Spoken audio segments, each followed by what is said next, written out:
Brijesh Saurabh education में जुड़े हुए सभी हिंदी साहित्य प्रेमियों का स्वागत है। चलिए तो आज कक्षा हम प्रारंभ करेंगे।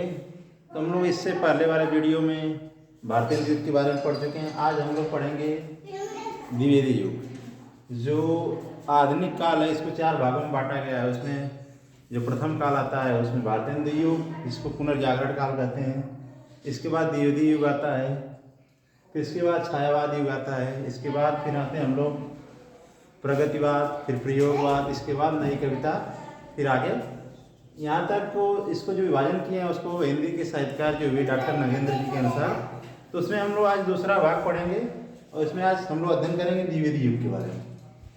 चलिए आज की कक्षा हम लोग प्रारंभ करेंगे, शुरू करते हैं। तो जो द्विवेदी युग है ये जो हिंदी साहित्य में हुए आचार्य महावीर प्रसाद द्विवेदी जी, उनके नाम पर ये युग पड़ा है।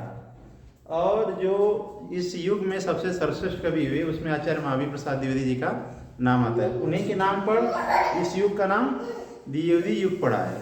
और यहाँ से एक खास प्रश्न आता है कि द्विवेदी युग में जो सरस्वती पत्रिका जो निकली थी सन 1900 ईस्वी में, इसका प्रारंभ हुआ पंडित जुगल किशोर के द्वारा। उसका संपादक सन 1903 ईस्वी में आचार्य महावीर प्रसाद द्विवेदी जी ने संभाला था। तो ये प्रश्न हमेशा पूछा जाता है कि महावीर प्रसाद द्विवेदी सरस्वती पत्रिका का संपादक किस सन में किए, तो लोग कंफ्यूज जाते हैं। तो इसको याद रखिए आप लोग 1903 ईस्वी में। ये कई बार सीजीटी पीजीटी की परीक्षाओं में पूछा जा चुका है, यूपीजीटी की परीक्षाओं में, तो इस चीज़ को याद रखिए आप लोग। जो द्विवेदी युग का संपादक महावीर प्रसाद द्विवेदी जी के द्वारा हुआ है 1903 ईस्वी में हुआ है। चलिए आगे बढ़ते हैं। अब इस युग में और जो प्रमुख कवि हुए उनमें डॉक्टर रामविलास शर्मा, इनकी जो पुस्तक है आचार्य महावीर प्रसाद द्विवेदी और हिंदी नवजागरण, इसमें महावीर प्रसाद द्विवेदी जी के बारे में, पूरा द्विवेदी युग के बारे में बताया गया है। ये काफ़ी बार परीक्षा में पूछा जा चुका है कि जो रामविलास शर्मा जी की पुस्तक उसका क्या नाम है, तो आचार्य महावीर प्रसाद द्विवेदी और हिंदी नवजागरण, और इस युग को नवजागरण काल के नाम से भी जाना जाता है। चलिए अब आगे हम लोग बढ़ेंगे। अब इस काल के कुछ अन्य लेखकों के बारे में जान लेते हैं। उनमें मैथिली षडगुप्त जी, गया शंकर शुक्ल स्नेही जी, लोचन प्रसाद पांडे जी, ये लोग जो थे उनकी कविताओं का प्रकाशन जो है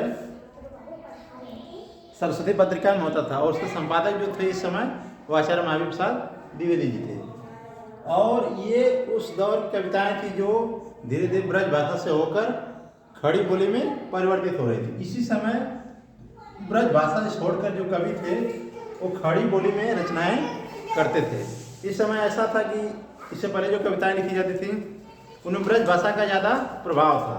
और धीरे धीरे लोग आचार्य महावीर प्रसाद द्विवेदी के साथ आकर और जो रचनाकार हुए इस समय वो लोग खड़ी बोली की तरफ और अग्रसर होते गए। और यहाँ से एक प्रश्न और बनता है, जो अयोध्या सिंह उपाध्याय हरियौ थे इस युग के कवि, उनका पूरा नाम क्या है? तो यहाँ से पूछा जाता है हरियौ किसका उपनाम है या अयोध्या सिंह उपाध्याय का पूरा नाम बताइए। तो इस चीज़ के आप लोग अयोध्या सिंह उपाध्याय हरियौ, ये इनका पूरा नाम है। और इसमें कुछ कवि हुए, मैथिली षडगुप्त हुए, नाथूराम शर्मा शंकर हुए, राय देवी प्रसाद पुरोहित। देखिए इस युग के एक और ऐसे साहित्यकार हुए जो, ये युग उस समय था जब भारत अंग्रेजों का गुलाम था, स्वतंत्रता अभी नहीं प्राप्त हुई थी। 1903 के दशक की बात है। उस समय हमारे कवि जो मैथिली षडगुप्त जी, इन्होंने वीर रस की कविताएं लिखी, वीर रस के द्वारा अपना संबोधन किए। और इस युग के जो युवा थे वो इनकी कविताएं पढ़कर देश प्रेम उनके अंदर जागृत हुआ था। देखिए वो एक पद लिखे। और मैथिली षडगुप्त जी की जो वीर रस की कविताएं हैं उनके द्वारा काफ़ी लोगों को प्रेरणा मिली और लोग देश की स्वतंत्रता में अपना योगदान दिए। और ये अपने आप को महावीर प्रसाद द्विवेदी जी का शिष्य मानते हैं। कैसे मानते हैं, उनके एक पद है उसको देख लीजिए। करते तुलसीदास भी कैसे मानस नाद, महावीर का नहीं मिलता उन्हें प्रसाद। ये कह रहे हैं तुलसीदास जी जैसे भगवान श्री राम की आराधना करके इस हिंदी साहित्य में रामचरितमानस की रचना की है, वो अमृत प्राप्ति। उसी प्रकार ये अपने आप को खुद कहते हैं मैथिली षडगुप्त जी, हमको अगर महावीर प्रसाद द्विवेदी जी का साथ नहीं मिला होता, उनका प्रसाद नहीं मिला होता, उनका संगत नहीं मिला होता, तो मैं भी अपनी रचनाओं को कैसे आगे बढ़ाता और देशभक्ति जो रचनाएं की वो नहीं कर पाता।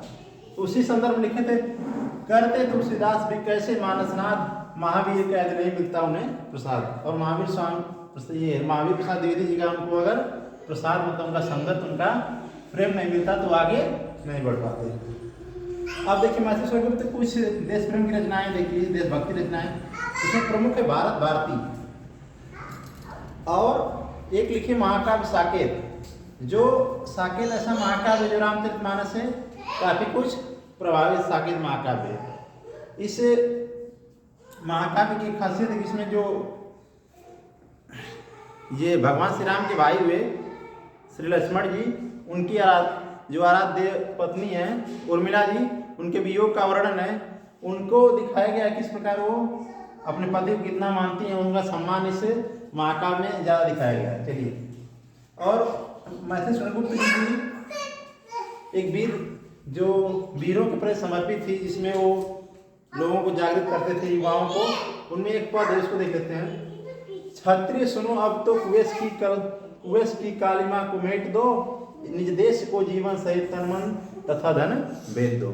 ये उन्होंने पद लिखा, उस समय स्थिति थी ऐसी कि जो युवा क्रांतिकारी थे उनको ऐसे ऐसे पदों के द्वारा उत्साह मिलता था, ऊर्जा मिलता था कि वो देश की स्वतंत्रता में अपना योगदान दे सके। तो वो कह रहे थे क्षत्रियों को, क्षत्रिय सुनो अब तो कुवेश की कालिमा को मेट दो, अब जो तुम्हारे अंदर कुवेश की कालिमा है उसको मिटा दो, निज देश को जीवन सहित तन मन तथा धन भेद दो। इस देश के लिए तुम अपना निज तन और मन को भेद दो और देश की स्वतंत्रता में लगा दो। ऐसे वीर रसी कविताएं लिखते थे, जिससे उस समय की युवा काफी प्रेरित हुई इन कविताओं से, और वो देश हित में अपना तन मन धन पूरा लगा दिए ताकि देश को स्वतंत्रता मिल सके।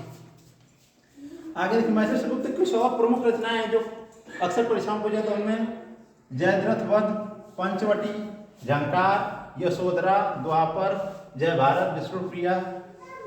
अब देखिए, और एक खास बात है, इतनी रचनाएं ये देशभक्ति की, और कुछ महिलाओं को भी, महिलाओं की दीन दशा के बारे में उस समय क्या स्थिति थी, महिलाओं को क्या माना जाता था, उसके बारे में एक बहुत ही अच्छा इन्होंने रचना किया जो काफी प्रचलित है। उसमें देखिए, महिलाओं को इस प्रकार समझिए, अबला जीवन है तुम्हारी यही कहानी, आंचल में है दूध और आंखों में है पानी। ये पद काफी फेमस है। महिलाओं के लिए उनको अबला माना जाता है, वो सबल नहीं है, पुरुषों की तुलना में उनको उस समय जो स्थिति थी 1903 ईस्वी के दशक, 1910 ईस्वी में, उसमें माना जाता है कि अब जो नारी है वो अबला है, वो निसहाय है। तो उनके बारे में ये लिखे कि अबला जीवन है तुम्हारी यही कहानी, आंचल में है दूध और आंखों में है पानी। मतलब तुम अपने दूध के द्वारा आंचल में हमेशा लेते और आंखों में हमेशा तुम्हारे दुख रहता है। पानी से मतलब यहाँ भी आप लोग की आंखों में हमेशा दुख रहता है। उस समय की स्थिति थी, और ये रचना काफी उनकी फेमस हुई, और परीक्षाओं में पूछा जाता है कि ये दोहा और ये पद किसका है। अबला जीवन है तुम्हारी यही कहानी, आंचल में है दूध और आंखों में है पानी। तो आप लोग पढ़े रहेंगे, इसको बता देंगे मैथिली स्वरगुप्त जी की यह रचना। चलिए आगे बढ़ते हैं। कुछ कवि और राष्ट्रीय काव्य धारा के प्रमुख कवि आगे देखिए। इसमें सबसे प्रमुख कवि आते हैं अयोध्या सिंह उपाध्याय हरिऔध जी। अभी इनका पूरा नाम बताएं, अयोध्या सिंह उपाध्याय हरिऔध जी। इनका जो प्रमुख महाकाव्य है उसमें प्रिय प्रवास और पद्म प्रसून, शुभते चौबदे, चौके चौदे, ये 3-4 फेमस रचनाएं इनकी तो बहुत प्रसिद्ध है अयोध्या सिंह उपाध्याय हरिऔध जी की। चलिए आगे जो कवि इसमें आते हैं, गया प्रसाद शुक्ल सनेही। इनकी जो रचना है कृषक कुंदन, राष्ट्रीय वीणा, प्रेम पचीसी, करुण कादम्बिनी, त्रिशूल तरंग, ये जो रचनाएं हैं ये गया प्रसाद शुक्ल सनेही जी की। ये रचना बार पूछा जाता है, इसको एकदम कंफर्म याद कर लीजिए आप लोग। राष्ट्रीय वीणा किसकी रचना है? गया प्रसाद शुक्ल सनेही जी की रचना है। चलिए आगे कुछ और कवि हम देख लेते हैं। इसके बाद आते हैं हमारे जिसमें प्रमुख कवि आते हैं रामनरेश त्रिपाठी। इनकी 2-3 प्रसिद्ध रचनाएं हैं, उसके बारे में देखेंगे। देखिए मिलन पथिक, मानसी स्वप्न, ये 2-3 रचनाएं इनका अक्सर पूछा जाता है। मिलन किसकी रचना है? रामनरेश त्रिपाठी जी की। पथिक रामनरेश त्रिपाठी जी की, मानसी रामनरेश त्रिपाठी, स्वप्न रामनरेश त्रिपाठी। ये 4 रचनाएं इनकी प्रमुख जो परीक्षाओं में पूछी जाती हैं। और इस युग के जो चौथे कवि हैं जिनमें प्रसिद्ध हैं गया प्रसाद शुक्ल सनेही जी। यहाँ से भी प्रश्न बन सकता है कि सनेही जी किनका उपनाम है? तो आप लोग याद रखिए इस प्रश्न को, गया प्रसाद शुक्ल और इनका जो पूरा नाम है वो सनई लगाते हैं टाइटल। इनके जो कुछ रचनाएं हैं उसमें कृषक कुंदन, जो देश की स्थिति थी जिसमें किसान अपना दुख व्यतीत करता था, इस रचना में बताया गया कृषक के बारे में। अगली रचना है प्रेम पचीसी, राष्ट्रीय वीड़ा, त्रिशूल तरंग। इस चीज को याद रखिए, तीनों रचनाएं इनकी बहुत ही फेमस है। चलिए आगे हमारे जो कवि आते हैं इसमें प्रमुख हैं, उनमें बालकृष्ण शर्मा नवीन, देखिए। और एक कवि हैं माखनलाल चतुर्वेदी, ये भी ऐसे कवि हैं जो उस समय स्थिति थी कि देश गुलाम था अंग्रेजों का, वीर रस की कविताएं लिखते थे और देश के युवाओं को जगाने का काम करते थे। उनमें प्रमुख है उनकी वीर रस की कविताएं हिम किरीटनी, हिम तरंगिणी और समर्पण।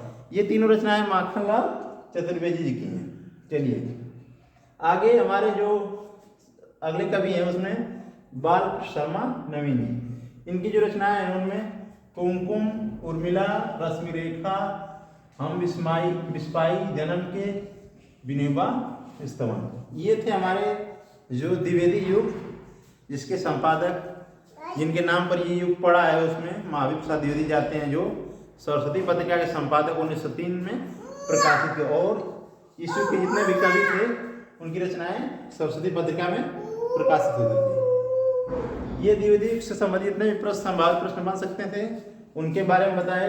अब इसके बाद हमारा आएगा छायावादी, उसको हम अगली वीडियो में देखेंगे। और आज का हमारा प्रयास कैसा लगा आप लोग सभी लोग कमेंट करके बताएं, और जो हमारे साथी नए चैनल पर आए वो ब्रिजेश सौरभ एजुकेशन को लाइक करें, सब्सक्राइब करें और अपने सभी सहपाठियों को शेयर भी करें। धन्यवाद।